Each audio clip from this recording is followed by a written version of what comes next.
Hello everyone. कल हम लोगों ने emission spectrum of hydrogen atom देखा था। उसमें हमने Lyman बामर Paschen bracket fund series पढ़े थे। यस और नो? लाइमन सीरीज में जितने भी इलेक्ट्रॉन थे कौन से ऑर्बिट में आगे गिर रहे थे? फर्स्ट ऑर्बिट में। क्लियर? चलो ठीक है। बामर में ठीक है। लाइमन सीरीज कौन से रीजन में पाई जाती है? बामर सीरीज। चलिए ठीक है, अच्छी बात है। गौर से देखिएगा सब लोग। इसके बाद हमारे सामने कुछ एक न्यूमेरिकल्स दिए। एक न्यूमेरिकल तो शायद हम लोगों ने कल कर लिया था। अगला न्यूमेरिकल हमसे कह रहा है कि भैया बामर सीरीज में फर्स्ट लाइन है।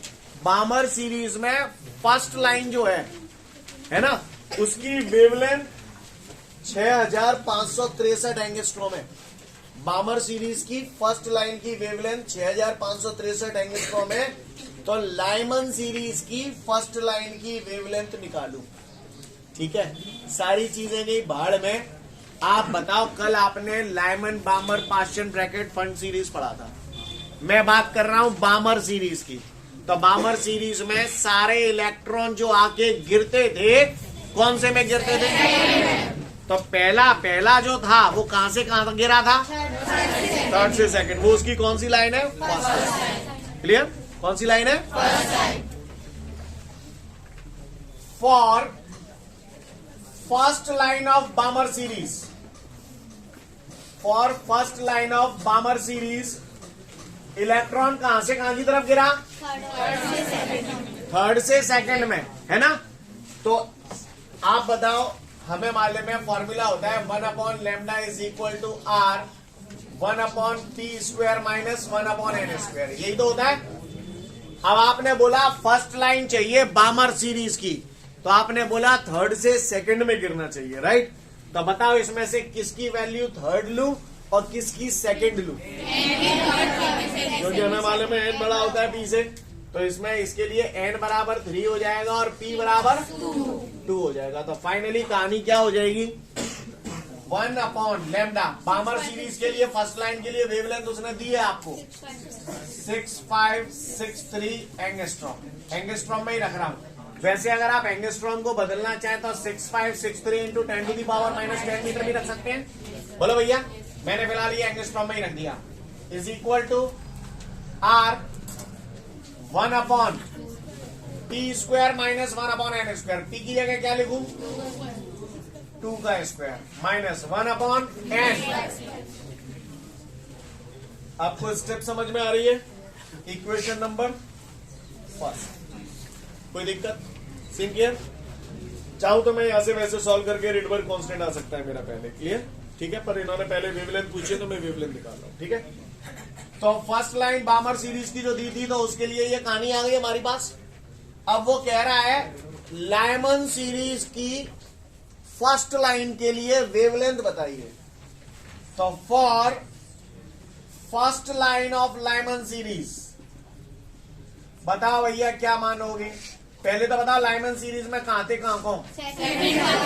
सेकंड से फर्स्ट में गिरेगा। तो बताओ किसको क्या मानू? n इज इक्वल टू 2 और p इज इक्वल टू 1। तो फाइनली यही फॉर्मूला फिर लगाऊंगा। तो 1 लैम्डा, यस और no, is equal to R 1 पहले मैं फॉर्मूला ही लिख देता हूं 1 P square minus 1 N square. तो 1 lambda is equal to R 1 P की जगह क्या लिखूं? एन की जगह क्या लिखूं? स्टेप समझ में आ रही है बात सभी को? किसी को कोई दिक्कत? Equation number second. बोलो भैया, कर लो। अब क्या है? Divide equation 1 by equation 2। आगे बढ़ रहा हूं। Divide equation 1 by equation 2।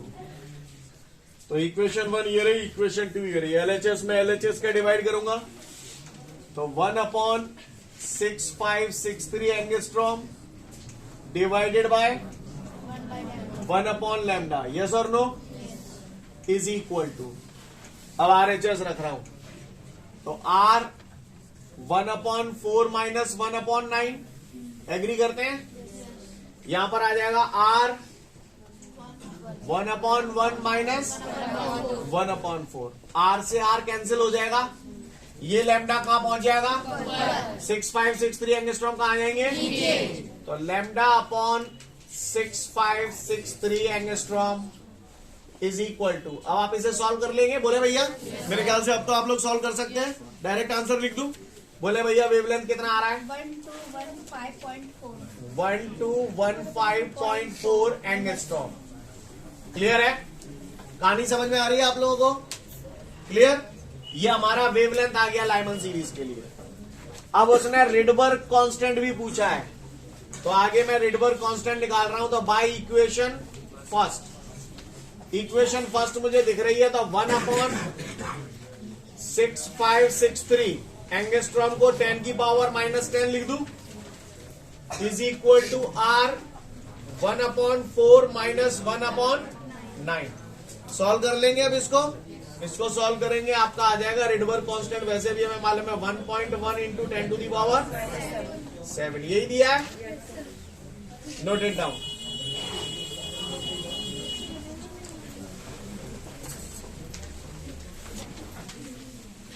इसके बाद हमारे सामने अगला न्यूमेरिकल दिया गया है।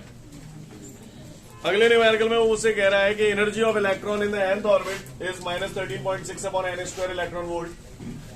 Then calculate the shortest and longest wavelength of Lyman series. कल आपने पढ़ा था लाइमन सीरीज में आपने देखा था शॉर्टेस्ट वेवलेंथ आ रही थी 910 एंगस्ट्रॉम, है ना? और जो दूसरी आ रही थी वो हाईएस्ट वेवलेंथ 12-15 एंगस्ट्रॉम या 12-13 एंगस्ट्रॉम चलता है अप्रोक्सीमेट। क्लियर है? वही आज निकलवा रहा है आपसे न्यूमेरिकल में। तो कैसे निकालेंगे, गौर से सुनिएगा सब लोग ध्यान से सुनना। तरीके तो इसके दो हैं, दोनों ही तरीके से निकाल सकते हैं, पर कौन सा तरीका मैं अप्लाई कर रहा हूं उसे देख लें आप, पहले समझ लें। सबसे पहले तो अंशु खड़े हो जाओ। अंशु, उसने मुझसे बोला है लाइमन सीरीज में मुझे शॉर्टेस्ट वेवलेंथ भी बता दी है और लॉन्गेस्ट वेवलेंथ भी बतानी है। तो आप बताओ लाइमन सीरीज में जितने भी इलेक्ट्रॉन थे कौन से ऑर्बिट में आगे गिरते थे? फर्स्ट ऑर्बिट में आगे गिरते थे। अब मुझे हाईएस्ट वेवलेंथ चाहिए, लॉन्गेस्ट वेवलेंथ चाहिए, कौन से में गिरवाऊं? दूसरे से पहले में गिरवाऊंगा तो लॉन्गेस्ट आ जाएगी, और शॉर्टेस्ट के लिए इन्फिनिटी से पहले में गिरेंगे, राइट? तो अगर मुझे वेवलेंथ निकालनी है तो एक बात बता, जैसे शॉर्टेस्ट वेवलेंथ निकालनी है तो 1/λ is equal to R 1/p² minus 1/n²। बोलो भैया, अब मुझे मालूम है शॉर्टेस्ट चाहिए तो इन्फिनिटी से पहले में आएगी, तो n की जगह इन्फिनिटी आ जाएगा, p की जगह 1 आ जाएगा। रिडबर्ग कांस्टेंट की वैल्यू में जानते हैं, सॉल्व करा के लैम्डा ला सकता हूं ना? ऐसे ही लॉन्गेस्ट चाहिए तो उसके लिए वैल्यू चेंज हो जाएंगी। समझ गए ना मेरी बात को? रख सकता हूं, इस फॉर्मूले से आ सकता है, 100% करेक्ट है। पर मैं इसे कर नहीं रहा हूं, इससे इसलिए नहीं कर रहा हूं क्योंकि उस पट्टे ने मुझे एनर्जी दी है।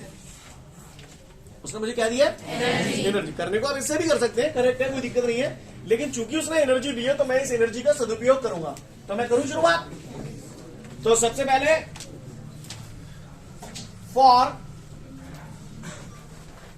शॉर्टेस्ट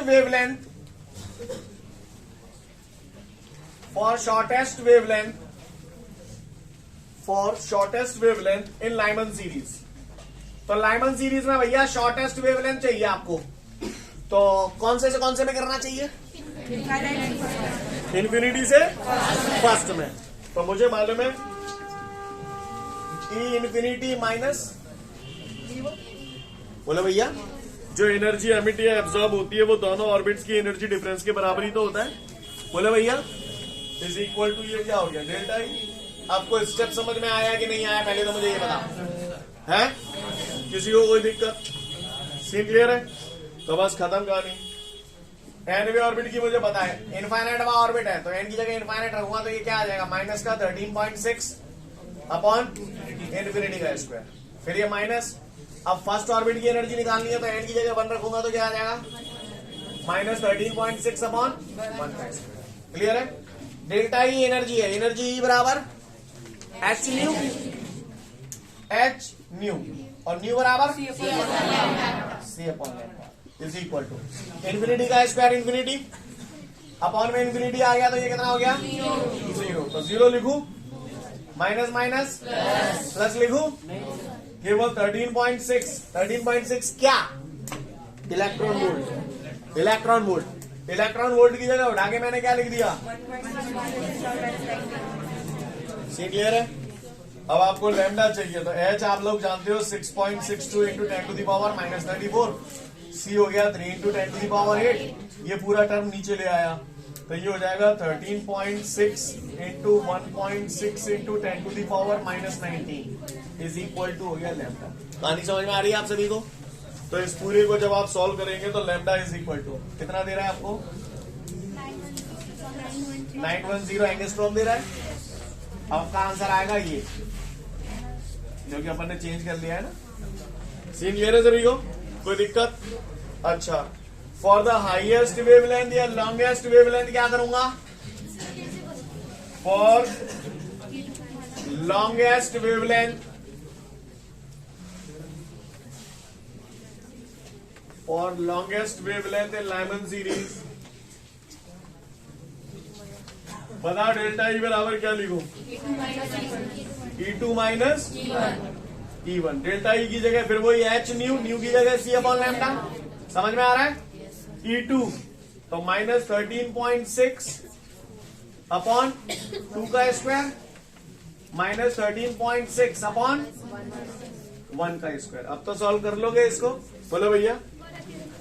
फिर भी थोड़ा सा कर देता हूं मैं। H C upon lambda is equal to minus minus plus, तो ये कितना हो गया? 13.6 अपॉन 1, ये माइनस का 13.6 अपॉन 4, ये पूरा टर्म कायम है, इलेक्ट्रॉन वोल्ट में है।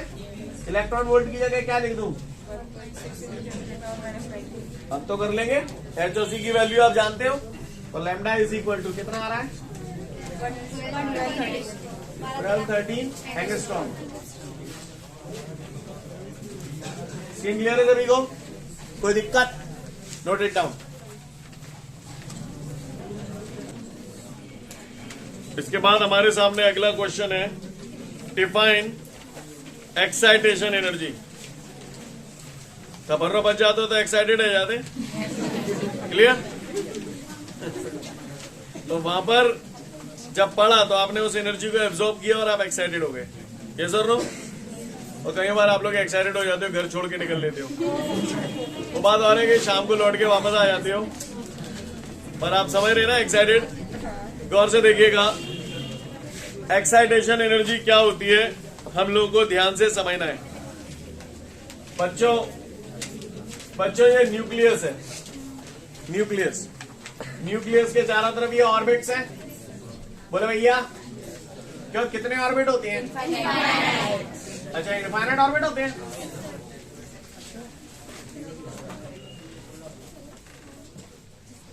क्लियर? तो ये मैंने काफी सारे ऑर्बिट्स बनाए हैं, आप लोग देख पा रहे हैं ऑर्बिट्स को? देख पा रहे हैं। हम लोग हाइड्रोजन एटम मॉडल की बात कर रहे हैं। तो हाइड्रोजन एटम मॉडल जो है वो ऐसे एटम के लिए ही सारी बातें एक्सप्लेन कर पाया जिनके ऑर्बिट में एक ही इलेक्ट्रॉन हो। समझ में आ रही है? अब हमें इलेक्ट्रॉन नहीं है क्या, तो फिर ज्यादा सोचने विचारने वाली बात नहीं है। ये मैंने मान लिया ये रहा इलेक्ट्रॉन। क्लियर? क्वेश्चन हमारे सामने, एक्साइटेशन एनर्जी क्या होती है? तो सुने भैया, जब किसी एटम को आप एनर्जी देते हो तो उस एनर्जी को इस इलेक्ट्रॉन ने एब्जॉर्ब किया तो एक्साइटेड हो गया, एक्साइटेड हो गया तो निकल लिया, सेकेंड ऑर्बिट में पहुंच गया। नहीं, यही बात समझ में? ये इसकी कौन सी एनर्जी है? Excitation energy. एक्साइटेशन एनर्जी किसी भी एटम को दी गई वो एनर्जी है जिसको एब्जॉर्ब करके उस एटम का आउटर मोस्ट इलेक्ट्रॉन उस एनर्जी को एब्जॉर्ब करके अपनी ग्राउंड स्टेट से हायर स्टेट में चला जाता है, हायर ऑर्बिट में चला जाता है। समझ में आ रही है बात? एक्साइटेशन एनर्जी वो एनर्जी होती है जो जब किसी एटम को दी जाती है तो उसमें उपस्थित इलेक्ट्रॉन जो है वो अपने आउटर मोस्ट ऑर्बिट को छोड़कर हायर स्टेट में चला जाता है। नहीं, यही बात समझ? इसको हम लोग कौन सी एनर्जी बोलते हैं? Excitation energy. फिर से बोल रहा हूं, एक्साइटेशन एनर्जी वो एनर्जी है जिसे जब किसी एटम को दिया जाता है तो उस एटम का आउटर मोस्ट ऑर्बिट का इलेक्ट्रॉन उसे एब्जॉर्ब करके अपनी ग्राउंड स्टेट से हायर स्टेट में चला जाता है। समझ में आ रही है बात? इसको हम लोग कौन सी एनर्जी बोलते हैं? इसी से मिलती जुलती होती है आयोनाइजेशन एनर्जी। कौन सी एनर्जी? आयोनाइजेशन एनर्जी भी इसी से मिलती जुलती है। आयोनाइजेशन एनर्जी वो एनर्जी होती है जो जब किसी एटम को दी जाती है तो इलेक्ट्रॉन उस एनर्जी को एब्जॉर्ब करके हमेशा हमेशा के लिए चला जाता है। हमेशा हमेशा के लिए चला जाता है, यानी इनफाइनाइट लेवल पे चला जाता है, जीरो लेवल पे चला जाता है, इस एटम से डिटैच हो जाता है। समझ में आ रही है बात? दोनों लगभग मिलते जुलते हैं। एक्साइटेशन एनर्जी में इलेक्ट्रॉन एनर्जी को एब्जॉर्ब करके ग्राउंड स्टेट से हायर ऑर्बिट में चला जाता है, लेकिन आयनाइजेशन एनर्जी वो मिनिमम एनर्जी होती है जिसको इलेक्ट्रॉन एब्जॉर्ब करके इनफाइनाइट जीरो लेवल पे चला जाता है, यानी ये मान लो एटम से हमेशा के लिए डिटैच हो जाता है फॉर एवर। कहानी समझ में आ रही है? अभी हम लोग बहुत सारी बातें करेंगे, तब तक केवल एक्साइटेशन एनर्जी की डेफिनेशन पढ़ लें और एक आध पन्ने बाद आयोनाइजेशन एनर्जी की भी डेफिनेशन होगी। दोनों की केवल डेफिनेशन पढ़ लें, ज्यादा डेप्थ में न जाए, दो दो तीन तीन लाइन पढ़ लें तो डेफिनेशन समझ में आ जाएगी आपको। तो मैं उम्मीद करता हूं एक्साइटेशन एनर्जी और आयनाइजेशन एनर्जी आपको समझ में आ गई। अब हम वापस एक्साइटेशन एनर्जी के बारे में थोड़ा सा और डिटेल में डिस्कस करते हैं। गौर से सुनिएगा, इधर आइए। तो मैं फिर से बोल रहा हूं, एक्साइटेशन एनर्जी वो एनर्जी होती है जिसको जब कोई एटम एब्जॉर्ब करता है तो उसमें जो ग्राउंड स्टेट में इलेक्ट्रॉन होता है वो उस एनर्जी को एब्जॉर्ब करके हायर स्टेट में चला जाता है। सही बोल रहा हूं? यही मैंने आपको बताया। तो गौर से देखिएगा सभी लोग, यहां पर इलेक्ट्रॉन फर्स्ट ऑर्बिट से सेकेंड ऑर्बिट में जा रहा है ना? कब? जब इसने एनर्जी एब्जॉर्ब की। इसको आप कौन सी एनर्जी बोल रहे हो? Excitation energy. इसे बोलते हैं first excitation energy. First excitation energy में वो पहले ऑर्बिट से दूसरे ऑर्बिट में जाएगा। क्लियर? सेकेंड एक्साइटेशन एनर्जी में वो पहले ऑर्बिट से तीसरे ऑर्बिट में जाता है। क्लियर है? क्लियर? फर्स्ट एक्साइटेशन एनर्जी का मतलब ये हुआ पहले से जाएगा, पहले से ही फर्स्ट ऑर्बिट से ही शुरुआत करेगा। क्लियर? पहले से दूसरे में जा रहा है, यानी फर्स्ट एक्साइटेशन एनर्जी। क्लियर? कोई सेकंड एक्साइटेशन एनर्जी की बात करेगा तो कौन से कौन से में? पहले से तीसरे में। कोई बोले 10th एक्साइटेशन एनर्जी, फर्स्ट से 11। मैं जो भी एक्साइटेशन एनर्जी बोल रहा हूं उसमें एक ऐड हो रहा है। मैंने फर्स्ट एक्साइटेशन एनर्जी बोली थी तो फर्स्ट में एक और जोड़ दिया तो दूसरे में पहुंच रहा है। मैंने थर्ड एक्साइटेशन एनर्जी बोलूंगा तो पहले से चौथे में पहुंचेगा। समझ में आ रही है बात? सीन क्लियर है? तो एक्साइटेशन एनर्जी वो एनर्जी होती है जिसको इलेक्ट्रॉन एब्जॉर्ब करके अपनी ग्राउंड स्टेट से हायर स्टेट में चला जाता है। किसी पट्टे ने मुझसे बोला कि भैया समझ में आया ना, first excitation energy second excitation energy क्या होती है? फर्स्ट एक्साइटेशन एनर्जी में कौन से में? फर्स्ट से सेकंड में। फर्स्ट एक्साइटेशन एनर्जी में कौन से में जाएगा? सेकंड एक्साइटेशन एनर्जी फर्स्ट से। किसी ने मुझसे यह बोला कि मैं फर्स्ट एक्साइटेशन एनर्जी निकालूं, फर्स्ट एक्साइटेशन एनर्जी तो कौन से में पहुंचा है ना? तो उसको एनर्जी देनी पड़ेगी। कितनी देनी पड़ेगी? कोई बात नहीं, मैं समझ गया, आप भूल गए, कोई बात नहीं। आप ऐसे नहीं समझते, आप नंबरों में जल्दी समझते हैं। इधर आओ, लिसन एवरीवन, लिसन। यहां पर एनर्जी है, मैंने मान लिया सपोज पीवे ऑर्बिट में एनर्जी है 8 जूल, ठीक है? और यहां पर एनवे ऑर्बिट में एनर्जी है 10 जूल। इस ऑर्बिट की एनर्जी 10 जूल, इसकी 8 जूल। अब बताओ कितनी एनर्जी दूंगी इलेक्ट्रॉन यहां से ट्रांसफर हो जाए? हैं? कैसे निकाला? समझ में आ रही है बात? दोनों ऑर्बिट्स की एनर्जी डिफरेंस के बराबर ही तो एनर्जी देनी पड़ेगी। नहीं, यही बात समझ में? आप लोग बात समझ पा रहे हैं? तो यहां फर्स्ट एक्साइटेशन एनर्जी कितनी हुई? फर्स्ट एक्साइटेशन एनर्जी कितनी हुई? 2 जूल। कैसे निकाला? तो फर्स्ट एक्साइटेशन एनर्जी को ऐसे लिखूं, first excitation energy is equal to, आपको जनरल फॉर्मूला मैंने EN माइनस EP लिख दिया। तो बताओ फर्स्ट एक्साइटेशन एनर्जी के लिए कौन से में? E2 minus E1। नहीं, यही बस। सीन क्लियर है सभी को? कोई दिक्कत? अब क्या चमका दो? डेल्टा E1 बराबर, ध्यान रखना एक मैं कर रहा हूं फिर आपको करना होगा, है ना? मुझे मालूम है nवे ऑर्बिट में एनर्जी का फॉर्मूला होता है -13.6 अपॉन n स्क्वायर। तो E2 निकालना है तो माइनस का 13.6 अपॉन 2 स्क्वायर। क्लियर है? E1 के लिए क्या लिखूं? ये पूरी कहानी काय में चल रही है? इलेक्ट्रॉन वोल्ट में चल रही है। Delta E1 is equal to, गौर से देखिएगा, माइनस माइनस प्लस, प्लस का 13.6 अपॉन 1 का स्क्वायर 1, ये माइनस 13.6 अपॉन 4, क्या कॉमन आ रहा है? 13.6, क्या बच जाएगा? 1 माइनस 1/4, 13.6 1 माइनस 1/4 सॉल्व करूंगा, 4 1 4, 3/4। स्टेप क्लियर है सभी को? मल्टीप्लाई कर लो, नीचे का 18 8 1 9 10 0 1 4। सीन क्लियर है सभी को? एक डिजिट के बाद डेसिमल है, एक डिजिट के बाद डेसिमल लगा दिया, अपॉन 4 1 4, 4 1 4, 0 है एज इट इज, 4 2 8। कितना आ गया भैया एनर्जी? फर्स्ट एक्साइटेशन एनर्जी आ गई 10.2 इलेक्ट्रॉन वोल्ट। ओटी वगैरह में बहुत पूछा जाता है, सॉल्व करके निकाल सकते हैं। कैसे आई? बात समझ में आई? गौर से सुनिएगा सभी लोग। फर्स्ट एक्साइटेशन एनर्जी हमारी आई डेल्टा E1 बराबर होता है 10.2 इलेक्ट्रॉन वोल्ट। चूंकि एनर्जी इलेक्ट्रॉन वोल्ट में नाप रहे हो तो मैं ऐसे लिखूं, E से E कट गया तो V बराबर कितना आ गया? 10.2 वोल्ट।